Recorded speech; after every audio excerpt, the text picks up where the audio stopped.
ನೋವಿಗೆ, ನಿನ್ನ ಕಣ್ಣೀರಿಗೆ ಇಲ್ಲಿ ಯಾರೂ ಬರಬಹುದಿಲ್ಲ. ನಿನಗೆ ನೀನೇ ಶತ್ರು, ನಿನಗೆ ನೀನೇ ಮಿತ್ರ. ನಿನ್ನಿಂದಲೇ ಶಾಂತಿ, ನಿನ್ನಿಂದಲೇ ಕ್ರಾಂತಿ. ಮೈ ಡಿಯರ್ ಫ್ರೆಂಡ್, ಇಲ್ಲಿ ಹೆಣವನ್ನ ಮಾತ್ರ ಬೇರೆಯವರು ಹೊರೋದು.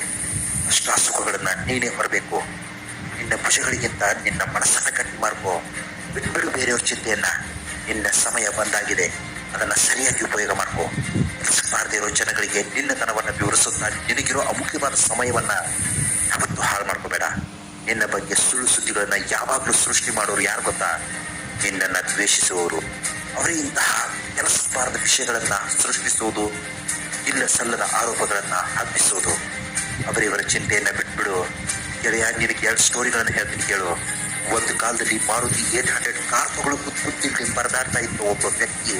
ಇದು ಲ್ಯಾಂಬೋರ್ಗಿನಿ, ಮರ್ಸಿಡೀಸ್ ಬೆನ್ಸ್ ಅಂತಹ ಅತಿ ದೊಡ್ಡ ಕಾರುಗಳ ಬ್ರ್ಯಾಂಡ್ ಅಂಬಾಸಿಡರ್ ಆಗಿ ಬೆಳೆದು ನಿಲ್ತಾರೆ ಅಂದ್ರೆ ಆ ವ್ಯಕ್ತಿಯ ಸಾಧನೆ ಎಂಥದ್ದು, ಅವರ ಶ್ರಮ ಎಂಥದ್ದು, ಅವ್ರು ಹಾಕಿರೋ ಎಫರ್ಟ್ಸ್ ಎಂಥದ್ದು ಅಂತ ನೀವೇ ಯೋಚನೆ ಮಾಡಿ.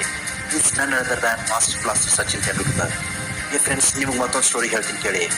ಸುಮಾರು 30 ವರ್ಷಗಳ ಹಿಂದಿನ ಘಟನೆ ಫ್ರೆಂಡ್ಸ್.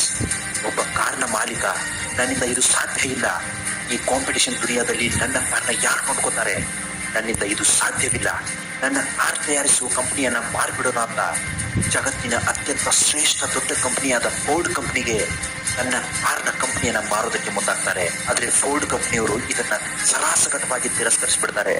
ನಿನ್ನ ಕಂಪನಿಯನ್ನ ನಾವೇ ಕೊಂಡ್ಕೋಬೇಕು, ನೀನು ಭಾರತದವನಲ್ವಾ, ನೀನು ಅಲ್ಲಿ ಇದ್ದು ಅಲ್ಲಿ ಇರೋದಕ್ಕೆ ಲಾಯಕ್ಕು ಅಂತ ಅವರನ್ನ ಹೀಯಾಳಿಸ್ತಾರೆ, ಅವಮಾನ ಮಾಡ್ತಾರೆ.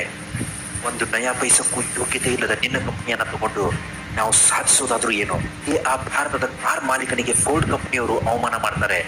ಇದನ್ನ ನೋಡಿದ ತಕ್ಷಣ, ಇದನ್ನ ಅನುಭವಿಸಿದ ನಂತರ ಆ ಕಾರ್ನ ಮಾಲೀಕ ಒಂದು ಇತ್ಯರ್ಥಕ್ಕೆ ಬರ್ತಾರೆ. ನಾನು ಏನೇ ಸಾಧಿಸಿದ್ರು ಈ ಕಾರ್ ಕಂಪನಿಯಲ್ಲಿ ಸಾಧನೆ ಮಾಡಬೇಕು. ಫೋರ್ಡ್ ಕಂಪನಿಯವರಿಗೆ ನಾನೇನು, ನನ್ನ ತಾಕತ್ತೇನು, ನನ್ನ ದೇಶದ ಶಕ್ತಿ ಏನು ಅಂತ ಅವರಿಗೆ ಪ್ರೂವ್ ಮಾಡಿ ತೋರಿಸ್ಬೇಕು ಅಂತ ಕಷ್ಟಪಟ್ಟು ದುಡಿತಾರೆ. ಸ್ನೇಹಿತರೆ, ಆ ಕಂಪನಿಯನ್ನ ಕಷ್ಟಪಟ್ಟು ಶ್ರಮ ವಹಿಸಿ ಬೆಳೆದು ನಿಲ್ಲಿಸ್ತಾರೆ. ಆ ಕಂಪನಿ ಬೇರೆ ಯಾವುದೂ ಅಲ್ಲ, ಟಾಟಾ ಕಂಪನಿ. ಆ ಕಂಪನಿಯ ಮಾಲೀಕ ಬೇರೆ ಯಾರೂ ಅಲ್ಲ, ರತನ್ ಟಾಟಾ. ಡಿಯರ್ ಫ್ರೆಂಡ್ಸ್, ಇವ್ರ ಕೈಲಿ ಎಲ್ಲ ಆಗುತ್ತೆ ಅಂದ್ರೆ ನೀನ್ ಯಾರಿಗೋಸ್ಕರ ವೇಟ್ ಮಾಡ್ತಾ ಇದೀಯಾ? ಪ್ರತಿಯೊಬ್ರು ಕಷ್ಟಪಟ್ಟರೆ ಮೇಲ್ ಬರೋದಕ್ಕೆ ಸಾಧ್ಯ. ಯಾರಿಗೋಸ್ಕರ ಕಾಯ್ತಾ ಇದೀಯಾ? ಇನ್ನು ನೀನು ಯಾವ ಭರವಸೆ ಮೇಲೆ ಕೂತ್ಕೊಂಡಿದೀಯಾ? ನಿನ್ನನ್ನು ಕಾಪಾಡೋದಕ್ಕೆ ಇಲ್ಲಿ ಯಾರು ಬರಲ್ಲ, ನಿನ್ನನ್ನು ಮೇಲೆ ಇಳಿಸೋದಕ್ಕೆ ಯಾರು ಕೂಡ ಮುಂದೆ ಬರಲ್ಲ.